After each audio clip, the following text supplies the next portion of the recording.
नमस्कार दोस्तों, न्यूज़ नशा के तहत मेरे खास कार्यक्रम विजय फैक्टर में आप सबका स्वागत है।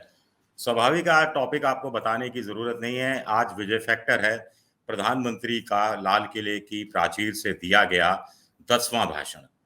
और उसमें पहले से ही उन्होंने गारंटी ले ली कि अगली बार भी वो आने वाले हैं।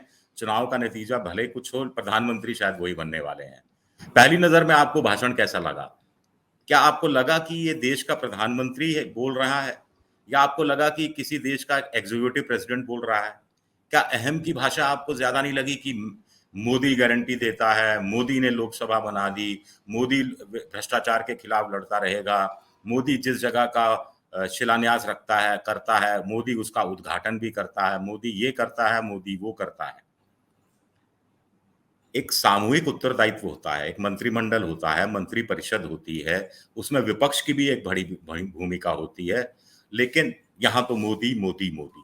तो कुल मिलाकर प्रधानमंत्री ने आज फिर एक बार साबित कर दिया कि मोदी सरकार मत कहिए, मोदी कहिए। मोदी मंत्रिमंडल मत कहिए, मोदी कहिए। बीजेपी मत कहिए, मोदी कहिए। एनडीए मत कहिए, मोदी कहिए। एक बात। दूसरी बात ये, मैं बहुत ज़्यादा टाइम नहीं लूँगा क्योंकि बहुत जगह आप चर्चा इस समय की सुन रहे होंगे। वोट आते ही, वो चुनाव आते ही मोदी जी को महिला वोटरों की याद आ गई। मणिपुर भी याद आया। मणिपुर का भी थोड़ा बहुत 5 या 6 सेंटेंस कहे, जिसमें कुछ आश्वासन के जैसा नहीं था। बस ये कि स्थितियां ठीक होने लगी हैं, शांति स्थापित हो जाएगी, सब कुछ ठीक हो जाएगा। और दुर्घटना मोदी मणिपुर में होती है तो पीड़ा महाराष्ट्र को भी होती है। महिला वोट याद आए, 50% आबादी है। इसकी बात की, इस पर थोड़ा विस्तार में बात करेंगे। पॉइंटर्स की बात पहले कर लेते हैं। दूसरा, गरीब याद आए हैं, गरीब वोट बैंक याद आया है। उनको पता लग गया है कि मिडिल क्लास भी नाराज है, उच्च वर्ग के सहारे तो आप चुनाव जीत नहीं सकते, और गरीब वर्ग का वोट चाहिए होता है, तो वो भी याद आया है। तीसरा, अब उन्होंने चीजें बदली हैं। पहले वो मित्रों मित्रों कहा करते थे, फिर कुछ लोगों ने मजाक उड़ाना शुरू किया तो मित्रों शब्द छोड़ दिया, भाई और बहन कहने लगे। फिर उनको लगा होगा कि भाई और बहनों पर भी, भाई और बहन भी अब यकीन करना बंद कर रहे हैं, तो कुछ नया जुमला फेंकना पड़ेगा, कोई नया एक संबोधन तैयार करना पड़ेगा। तो आज वो नेक संबोधन के साथ आए, परिवारजनों, मेरे परिवारजनों। लेकिन चूंकि नया नया संबोधन था और जबान पर चढ़ते चढ़ते टाइम लगता है, तो अक्सर वो कई बार बोले, देखा देखा होगा आपने, मेरे प्रिय भाई, फिर अटक जाते, मेरे प्रिय प्रियजनों, मेरे परिवारजनों, मेरे भाई भाई परिवारजनों। तो इस तरह की बातें कर रहे थे। खैर, धीरे धीरे चीजें, अब आप यकीन मान के चलिए कि मेरे परिवारजनों एक नया जुमला रहने वाला है अगले 2024 के लोकसभा चुनाव तक। राजस्थानी पगड़ी में थे, फब रही थी पगड़ी, वो बात ठीक है। कुछ चैनल हो सकता है दिखाएं कि पिछले 10 साल में 10 तरह की नई नई पगड़ियां कैसे पहनी गई। राजस्थानी पगड़ी का मतलब भी है कि राजस्थान में विधानसभा चुनाव है, जो बीजेपी किसी भी सूरत में हारना नहीं चाहती, क्योंकि अन्य राज्य तेलंगाना, छत्तीसगढ़ और मध्य प्रदेश में उसको हार की आशंका बुरी तरह से सता रही है। तो पगड़ी के बहाने उन्होंने राजस्थान का एक वोट बैंक को भी साधने की कोशिश की है। मोटे तौर पर इसका कितना असर हो जाता है, कितना असर नहीं जाता, ये अलग बात है। फिर आगे पॉइंटर्स में बात करें तो 3 चीजें जिस पर जोर रहने वाला है। जब वो बात कर रहे थे कि 3 बुराइयों से लड़ना है, तो मुझे लगा कि वो कहेंगे कि सांप्रदायिकता की लड़ाई है, इससे लड़ना है, महंगाई बेरोजगारी सुरसा के मुंह की तरह बढ़ रही है, इससे लड़ना है, हिंदू मुसलमान नहीं हो और शांति व्यवस्था हो, इससे लड़ना है। लेकिन ना, इससे नहीं लड़ना, क्योंकि उनकी नज़र में महंगाई है ही नहीं, उनकी नज़र में बेरोजगारी है ही नहीं, उनकी नज़र में हिंदू मुसलमान वो तो करते ही नहीं है, उनकी नज़र में तो बाकी जो चीज़ें हैं, जैसे अर्थव्यवस्था तो बहुत अच्छा कर रही है, 9वें नंबर से 5वें नंबर पर आ गए और तीसरे नंबर पर आ जाएंगे, और 2075 तक दूसरे नंबर पर आ जाएंगे, 2047 तक देश भारत विकसित राष्ट्र हो जाएगा। तो उनकी नज़र में ये सब बुराइयां या सब खामियां, ये सब कमियां हैं ही नहीं। उनकी नज़र में सबसे बड़ी 3 बुराइयां क्या है? भ्रष्टाचार है, एक परिवारवाद है और एक तुष्टीकरण है। तुष्टीकरण नया है इस सिलसिले में, परिवारवाद और भ्रष्टाचार की बात करते रहे हैं। तो तुष्टीकरण का मतलब है कि हिंदू वोटों को साधना है, कट्टर हिंदू वोट, हिंदूवादी ताकतें जो महंगाई बेरोजगारी से छिटक ना जाए, इसलिए उन्हें बचाए रखना है। इसलिए नूह पर कुछ नहीं बोलना है, इसलिए हरियाणा पर भी कुछ नहीं बोलना है, जहां लोग खुलेआम पंचायतें कर रहे हैं और कह रहे हैं कि साहब हमें राइफल देना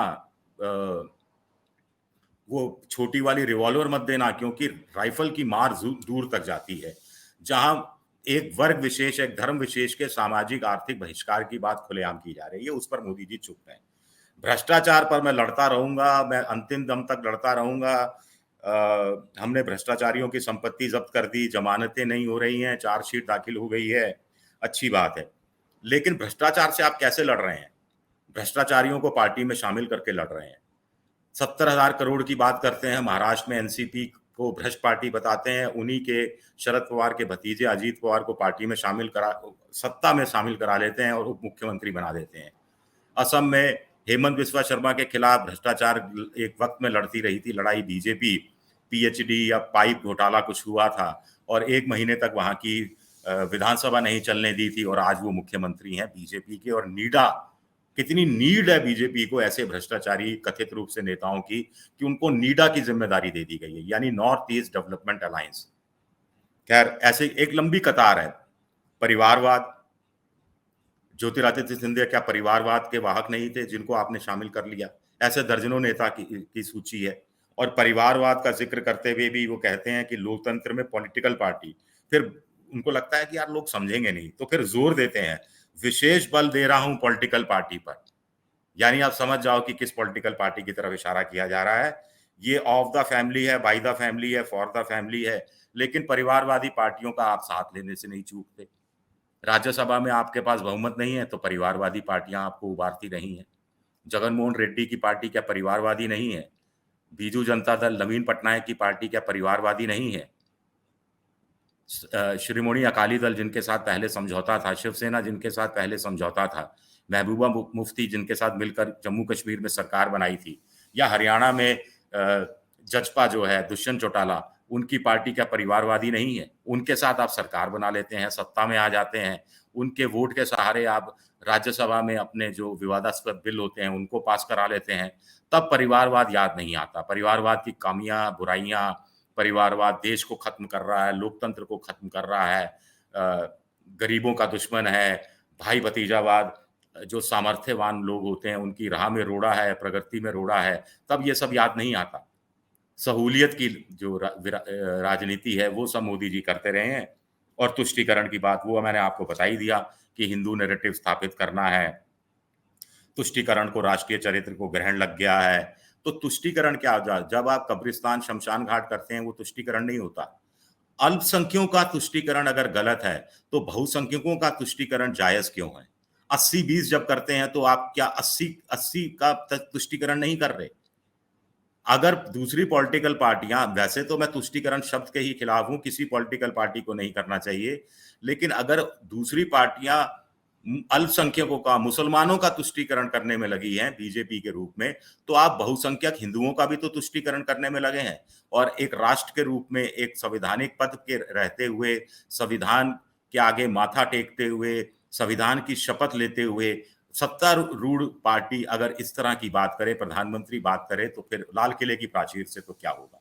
चुनावी भाषण था करीब करीब पूरा का पूरा, और कह दिया कि साहब 2014 में परिवर्तन के दम पर सत्ता में आए, 2019 में परफॉर्मेंस के दम पर सत्ता में आए, और उसके बाद तो अपील भी नहीं है कि मुझे जिता देना या वोट दे देना, सीधा अगले 5 साल अभूतपूर्व काम करने हैं, अगले साल फिर आऊंगा, 15 अगस्त को यहीं खड़ा मिलूंगा, यहीं भाषण देता मिलूंगा और यहीं भारत की चमत्कार तस्वीर पेश करता हुआ मिलूंगा। साफ साफ अपनी तरफ से कह दिया। एक कविता भी गढ़ दी, कविता भी सुनाना इंपॉर्टेंट हो जाता है।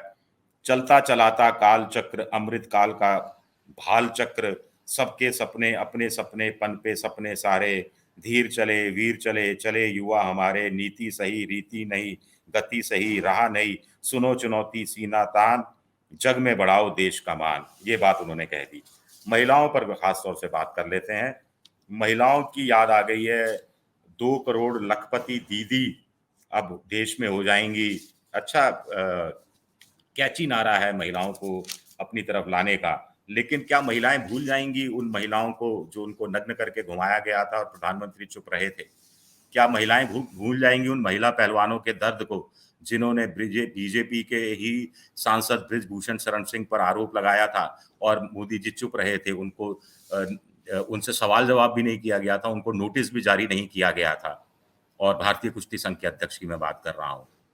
और क्या देश की महिलाएं 70 करोड़ 75 करोड़ आधी आबादी इस चीज को भूल जाएगी? ये अपने आप में देखने की बात होगी। फिर उन्होंने कह दिया एक और चीज महिलाओं को लेकर कि बेटियों पर जुल्म ना हो, ये सामाजिक पारिवारिक दायित्व है। बेटियों पर जुल्म ना हो, अगर ये सामाजिक पारिवारिक दायित्व है तो सरकार क्या कर रही है? लॉ एंड ऑर्डर क्या कर रहा है? कानून व्यवस्था क्या कर रही है? पुलिस क्या कर रही है? प्रशासन क्या कर रहा है? महिला एवं बाल कल्याण विभाग क्या कर रहा है? एज एन प्रधानमंत्री आप क्या कर रहे हैं? कुल मिलाकर क्या ये सवाल नहीं उठते? सारा कुछ सामाजिक और पारिवारिक दायित्व पर डालकर आप अपने आप को बिल्कुल अलग कर देना चाहते हैं इन चीजों से। नारी सम्मान की बात, विदेश गए तो एक महिला, यानी कोई बड़े पद पर रही हुई महिला होगी, तो उस महिला ने कहा कि साहब आपके यहाँ क्या बेटियां साइंस और इंजीनियरिंग की पढ़ाई भी करती हैं? मेरे को तो हैरानी हुई कि प्रधानमंत्री से ऐसी बात किसी ने की, या कि ये भी एक जुमलेबाजी है। तो भाई आप 9 साढ़े 9 साल में इतना प्रचार प्रसार किया, करोड़ों अरबों रुपया खर्च किया, लेकिन उस देश की वो जो महिला अधिकारी होगी, कोई मंत्री रही होगी, जो भी होगा, ये बात तक नहीं पहुंचा पाया कि भारत में महिलाएं इंजीनियरिंग की पढ़ाई भी कर रही हैं, साइंस की पढ़ाई भी कर रही हैं। ये तो हद की बात है। आपका तो पूरा मतलब प्रचार प्रसार वाला विभाग क्या कर रहा है फिर? 5G हम लाए, 5G हम 6G लाने वाले हैं, डाटा पर डाटा बात हो रही है, आटे की बात हो नहीं रही है। महंगाई काबू में ला के दी गई है। जिस समय वो प्रधानमंत्री ये भाषण दे रहे थे कि महंगाई, इन्फ्लेशन इज अंडर कंट्रोल, उसी समय मैं अखबार में पढ़ रहा था कि 15 महीने में महंगाई अपने रिकॉर्ड तोड़ स्तर पर पहुंच गई है। 7.44% हो गई है, जो 6.5% की उम्मीद की जा रही थी कि इससे ज्यादा नहीं बढ़ेगी। रिजर्व बैंक पर भी अब नए सिरे से प्रेशर आ गया होगा रेपो रेट वगैरह को रिवाइज करने को लेकर। तो ये कुल मिलाकर कुछ बातें हुई जो तात्कालिक रूप से सामने आई। आपके बीच से निकला हूं, पसीना आपके लिए है, सपने आपके लिए हैं, आप परिवारजन हैं। पसीना भी बहाते हैं प्रधानमंत्री जी, अच्छा लगा ये सुनकर। और जो लोग पसीना दूसरे लोग बहा रहे हैं, उनका पसीना कितना पहुंचा गया है।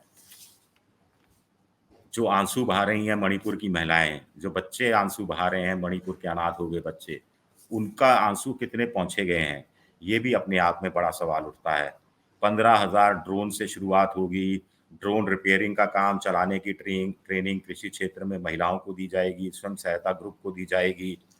बैंक वाली दीदी है, आंगनबाड़ी वाली दीदी है, दवाई वाली दीदी है, और इनके साथ साथ अब 2 करोड़ लखपति दीदी जुड़ जाएंगी।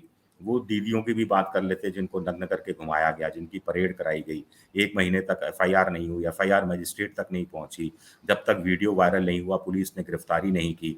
जिसने फेक वीडियो बनाकर उकसाया था दूसरे लोगों को, जिसकी वजह से महिलाओं को नग्न होकर घुमाना पड़ा उनके साथ इस तरह का हरकत हुई जिससे इंसानियत शर्म आ जाए।